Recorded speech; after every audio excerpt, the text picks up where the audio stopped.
Hey, Dean, how you doing today?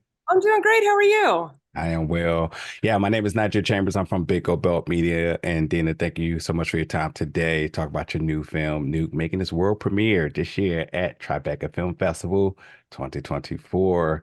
Hey. Huge accomplishment. How's the feelings? How's the emotions? Just a few days. Talk to me. I know. It's funny. I feel like I have to like take a moment and really like get excited because I'm just too busy, but it's really like thrilling to be in New York City. I'm an LA person, so being in the city, all the energy and going to the Tribeca events has been a lot of fun. Yeah. Yeah. Yeah, you're no stranger to filmmaking. You've done a lot of television and some short, so now you're getting ready to. I think this will be officially your feature-length debut, correct? Yeah, this is I wrote and directed and produced this is my first feature. Yeah. So um it's quite a fun feeling and I'm really excited for people to see it. And it only took 5 years, so it was super fast and Yeah. it's Pinch the yourself. Pinch what yourself. It's okay. Pinch yourself. It's happening. all of it. Yeah, congratulations. I gotta be honest with you. In terms of my Tribeca coverage, this was amongst one of my highest priorities in terms of coverage, and it did not let down. I'm truly blown away by this film, and I got so many questions, so we're gonna dive into it. That's so First, nice. Thank oh, you. absolutely. Yeah, absolutely. Absolutely. I'm strongly encouraging everybody to check this film Oh out and yeah. keep your eyes out for whenever it gets a release outside of the film festival circuit, or maybe you hit a few other festivals, I would imagine. But nonetheless, like we got to start off with the cast. The cast is fantastic. And for all the names that I can mention here, like, Justin, Anna, Lucy, George, Tawny, like this goes on and on. Listen, how did you make space for all of the talent to very individually sign and then collectively start letting them have like matchmaking moments and really bringing together some magical scenes? Oh, that's nice. Yeah, I mean, Justin Bartha was the first to sign on, and then it was kind of just this kind of domino, where one at a time an actor would sign on and we'd celebrate and get really excited. And by the time they all signed on, we are like, this is amazing. So it was just a really fun process, and it Yeah. was a lot of it happened during COVID, so it was a lot of Zooms and I really wanted to get actors on board that were ready to collaborate. I wanted to develop the characters together and empower these actors to own those characters and come on set and get ready to do what was on the page, but then improv because Yeah. I come from that background. So they were all, just ready to play, and that was why, they worked so well together. And I also think because we shot in Bentonville, so I think because it was like that summer camp feeling where we all kind of Yeah. just like nobody's from Bentonville. We all just like transplanted there and we shot in the one location. I think Yeah. that really helped kind of solidify the camaraderie. And so we were, going out to dinners together and hanging out and dance breaks and it lent itself to kind of what then translated on screen where we all liked each other. There wasn't anybody who were like, let's just keep them in the corner and Yeah. you Yeah.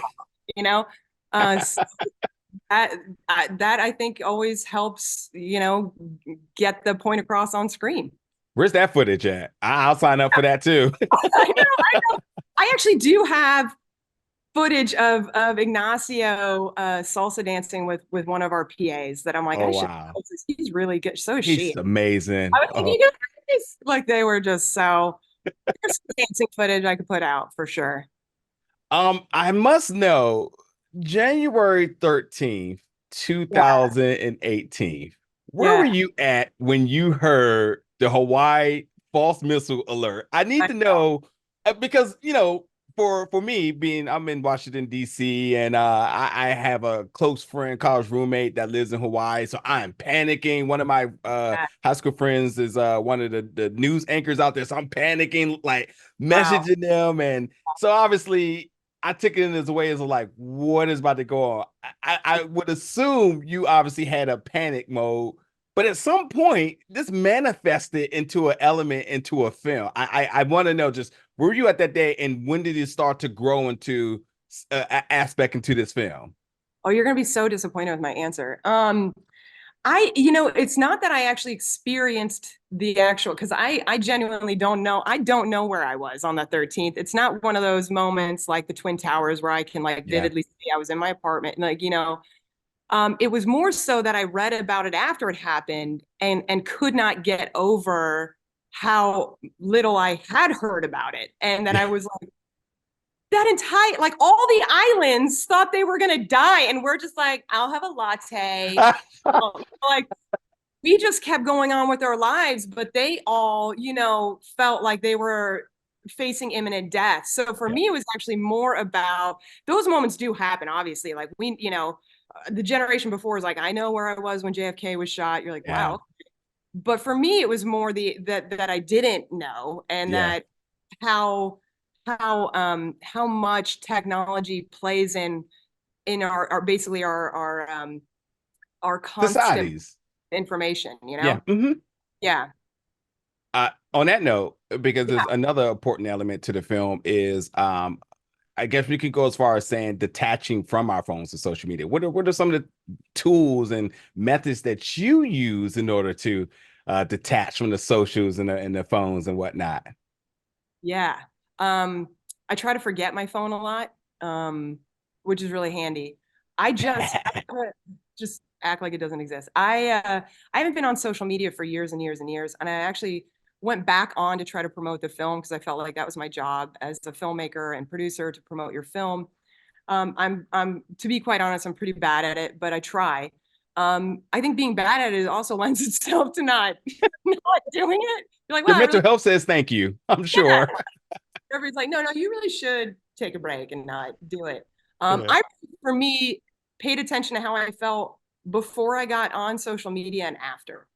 And, I noticed a trend that every time I would get off social media, I felt worse. I felt like, Mm, man, I'm not living my best life according to all the people I just saw on my feed. I'm like not doing a good job. So I just felt like it was constantly making me feel like I was missing out on something, not doing something right, um, instead of bringing me joy and happiness. And I don't know, life's too short. yeah. So I don't know. That's the long and short of it, I guess. Meanwhile, if I could just brag on you real quick, I mean, it's not like you don't got like one of the biggest films premiering at Tribeca this year or nothing, Oh my God, just I'm just saying. that's so nice. Oh, It's that would be, yeah. I mean, not because I'm not because of my social media presence, that's for sure. I Like, tell you, people be so wrapped up in the wrong things on there, and they're not sitting next to you this year at Tribeca. So take it for how you want, but I yeah, think I mean, it's a good thing that you do it that way. yeah, I try. I mean, for me, it's not easy, and it's not like I didn't go through, a period of and like when I first started making film, I don't want to date myself, but I was on MySpace. Oh God. I was right next to you. I was on MySpace. Yeah. Does everybody remember MySpace? That's from the Uh-huh. My top five, early. Yeah, yeah. Uh, during the Revolutionary War. So I used that platform, but sadly, it was before we even knew how to monetize what the hell we were doing. Now I look at these people who are making millions of dollars, and I'm like, Man. really screwed that up. Oh God. I even laugh at the folks that like took MySpace and turned it into IT jobs because we were all doing some level of coding and didn't even realize it back in the day. Just Yeah, because we wanted a background in certain colors, we right. learned how to do it, but didn't realize what we were doing. But No, you know, now now they're all making six figures. They're like, I love the early 2000s. two other questions I want to get to you really quick. How aware were you of everybody's Oh, musical background, shall I say? yeah. I mean, well, I'd say Tawny and Anna definitely. And Tawny and I, when we first talked, man, she is just the most beautiful singer and songwriter. And so our first meeting, I was just like, I want to feature your songwriting. And so anybody who, if you're watching, we have an original Tawny Newsome piece in the film, Yeah. and she kills it. And she was so kind to work with Ignacio to create that duet and wrote Oof. that piece just for the film. But I knew just going in, and so we really developed her character to be more of a musical character. That was all her. She's freaking amazing, And Anna, I mean, if you didn't see Pitch Perfect, I don't know what rock you're under. Yeah, So, exactly. so I knew just from watching that, and yeah, and then on set, I I have more videos of people singing. There's Ignacio and Bartha doing a duet, and one of our like set designers doing a song on the piano. Everybody kind of took their turn on the piano doing a little song. But I think whenever you have a group of talented actors like that, they're bound to all, excuse me, be able to sing too, you know? Yeah. So Oh, they're that's just a, beautiful. yeah. Um, yeah, I thoroughly enjoyed it. Listen, I knew I was going to get some laughs. I knew I was going to get some fantastic acting. I was aware of some folks, musical background, so I thought possibly there was an opportunity. But the fact that it delivered, and as you said, Tawny's song to almost end the film here was just kind of like the cherry on top. And before I end this, I want to make sure I absolutely say this to you that I love the ending of this film. And I know that you're trying to like live in a moment and receive your flowers, and you still got to make the debut at Tribeca. But I'm going to need you to get back to work because I want more of these characters. There's literally more to be told here. And we're I feel like as a viewer, we're learning these characters, and it's almost to a point where I felt like I was having a seat inside of the film as well. So Oh, I love that connectability with the characters and within the stories. And so I'll be the first to say it, if no one hasn't said it so far, please get back to work. And I'll let okay. you go now so you can do that. Yeah. No, I thank you so much for for an anxiety attack. I never really stop working and I'm always writing, so I'll definitely get back to work.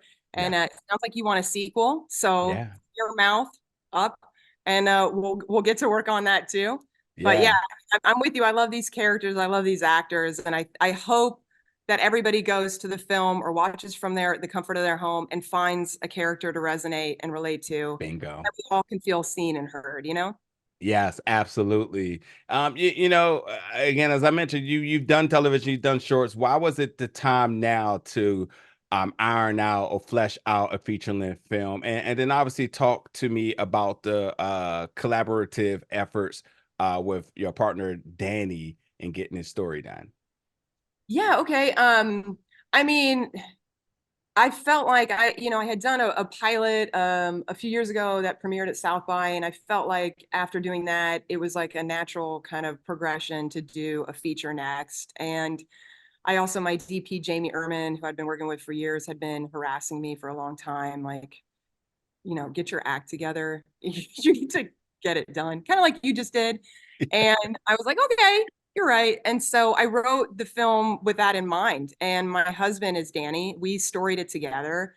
We love to collaborate. First thing I ever did was with him. And so we storied it. And then I went off into my hole and wrote it. And as a writer, just kept rewriting and rewriting. And I think at the heart of it, like I'm just a collaborator. That's my background. So I like every single role, from the composers to the editor to the set designer to the actors. I want to hear your ideas. I want to hear what you're going to bring to the table. That's my job, I think, as a filmmaker, to bring the best talent forward and all work together and listen. So I think just in general, I love collaborating, and Yeah. I hope you see that on the screen. And I'm really proud of what we did. I think because that's what collaboration breeds. It breeds like artists coming together and saying we all did this together, and they all can take pride in it.